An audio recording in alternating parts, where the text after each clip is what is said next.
आज सकाळी विदर्भ आणि मराठवाड्याच्या काही भागांमध्ये भूकंपाचे धक्के बसलेत। हिंगोली, परभणी, वाशिम, यवतमाळ या जिल्ह्यामध्ये भूकंपाचे धक्के बसलेले आहेत। हिंगोली जिल्ह्यामध्ये भूकंपाचे सौम्य धक्के जाणवलेत। भूकंपाची तीव्रता ही रिस्टर स्केलवरती 4.7 इतकी नोंदवली गेली आहे। हिंगोली जिल्ह्यातील वसमत इथलं पांगरा शिंदे गाव हे भूकंपाचं केंद्रबिंदू आहे। जमिनीखाली 10 किलोमीटरवरती भूकंपाचं केंद्र आहे। भूकंपाचा धक्का जाणवल्यानंतर अनेक गावातील घरांमध्ये ठेवलेली भांडी आणि वस्तू जमिनीवरती कोसळून पडलेल्या आहेत। त्याबरोबरच अनेकांच्या घरांना देखील तडे गेलेले आहेत।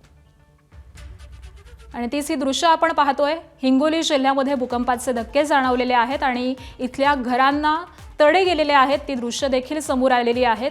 या भूकंपाचा जर विचार केला तर जमिनीखाली 10 किलोमीटरवरती या भूकंपाचं केंद्रबिंदू होतं। वसमत इथलं पांगरा शिंदे हे गाव भूकंपाचं केंद्रबिंदू होतं आणि साधारणपणे 4.7 रिस्टर स्केलवरती हा भूकंप झालेला आहे। हिंगोली जिल्ह्यामध्ये सौम्य धक्के जाणवलेले आहेत। त्याचबरोबर परभणी असेल, वाशिम असेल, यवतमाळ असेल या जिल्ह्यामध्ये देखील हे भूकंपाचे धक्के बसलेले आहेत। त्यामुळे विदर्भ आणि मराठवाड्याच्या या काही भागामध्ये हे भूकंपाचे धक्के सकाळच्या सुमारास जाणवलेले आहेत। अनेक घरांना तडे गेलेले आहेत। या घरामधील जे साहित्य होतं ते देखील जमिनीवरती कोसळलेलं आहे। त्यामुळे ही दृश्य देखील आता समोर आलेली आहेत। या दृश्यांमध्ये आपण पाहतोय की इथल्या घरांना या भेगा पडलेल्या आहेत। भूकंपाचा हा परिणाम जाणवलेला आहे आणि सध्या परिस्थिती ही नियंत्रणात आलेली आहे। कोणीही घाबरून जाऊ नये असं आवाहन देखील प्रशासनाच्या वतीने सध्या करण्यात येत आहे।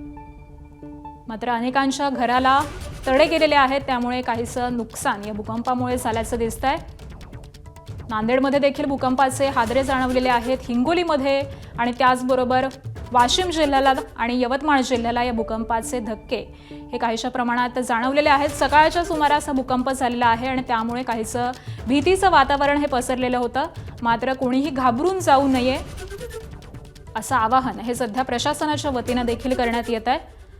सौम्य अशा पद्धतीचे हे धक्के जाणवलेले आहेत। 4.7 रिस्टर स्केलचा हा भूकंप होता आणि हिंगोली जिल्ह्यामध्ये त्याच भूकंपाचं केंद्रबिंदू होतं।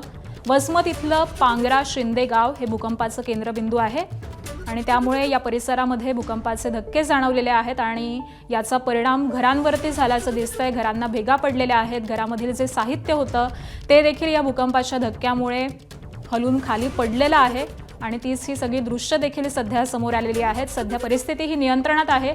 त्यामुळे काळजीचं असं काही कारण नाही असं देखील प्रशासनाच्या वतीने सध्या सांगण्यात येत आहे।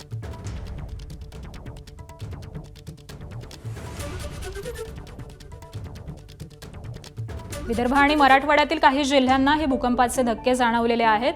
यामध्ये प्रामुख्याने हिंगोली, परभणी, वाशिम आणि यवतमाळ या जिल्ह्यांचा समावेश आहे। यवतमाळमधील पुसद तालुक्याला भूकंपाचे धक्के जाणवलेले आहेत। त्याचबरोबर हिंगोली जिल्ह्यामध्ये त्याचं केंद्रबिंदू होतं। त्यामुळे हिंगोली जिल्ह्याला देखील मोठ्या प्रमाणावरती भूकंपाचे धक्के जाणवलेले आहेत।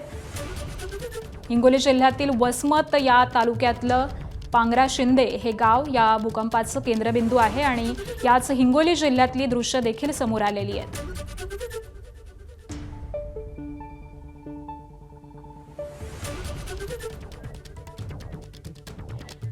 आणि याच संदर्भामध्ये आपण अपडेट जाणून घेऊयात। आमचे प्रतिनिधी माधव दिपके सध्या आपल्या सोबत आहेत। माधव, खरं तर हिंगोली जिल्ह्यातलं वसमत हे या भूकंपाचं केंद्रबिंदू होतं। सध्याची नेमकी परिस्थिती आहे काय आहे आणि कितपत नुकसान झालंय?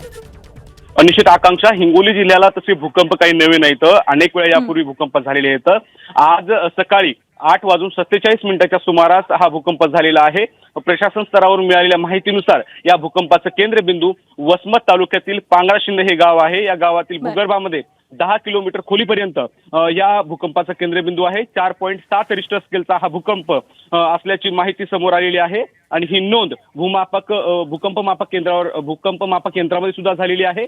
भूकंप मोठ्या प्रमाणात मोठा असल्याचं सुद्धा नागरिक सांगत होते। भूकंप झाल्यानंतर अनेक नागरिकांनी घरातून बाहेर येत रस्त्यावर थांबणं पसंत केलेलं आहे। नागरिक काही प्रमाणात भयभीत सुद्धा झाले होते। अनेकांच्या घराला या भूकंपामुळे तडे सुद्धा गेलेले आहेत। घरात ठेवलेली जी भांडे आहेत, जे सामान आहे ते सुद्धा अनेकांचं जमिनीवर पडल्याची सुद्धा स्थानिक माहिती देत आहेत आणि या भूकंपामुळे मोठ्या प्रमाणामध्ये जिल्ह्याभरातील नागरिक जे ते भयभीत झाले होते, कारण या भूकंपाचे धक्के संपूर्ण हिंगोली जिल्ह्यासह परभणी आणि नांदेड या जिल्ह्याला सुद्धा जाणवले आहेत। त्यामुळे नागरिकांमध्ये भीतीचं वातावरण पसरले। तर प्रशासनाच्या वतीने सातत्यानं आवाहन केलं जाते की नागरिकांनी घाबरून जाऊ नये आणि या संदर्भामध्ये सर्व ती माहिती प्रशासनाच्या वतीनं घेण्याचा प्रयत्न केला जातोय, आढावा घेण्याचा प्रयत्न केला जातोय. अद्याप तरी कुठलीही जीवितहानी झाल्याची माहिती समोर आलेली नाही, परंतु प्रशासन या संपूर्ण भूकंपाच्या घटनेकडे लक्ष ठेवून असल्याची माहिती सुद्धा आपल्याला मिळालेली आहे. आकांक्षा. बरं, धन्यवाद माधव या सगळ्या सविस्तर माहितीसाठी. एबीपी माझा, उघडा डोळे बघा नीट.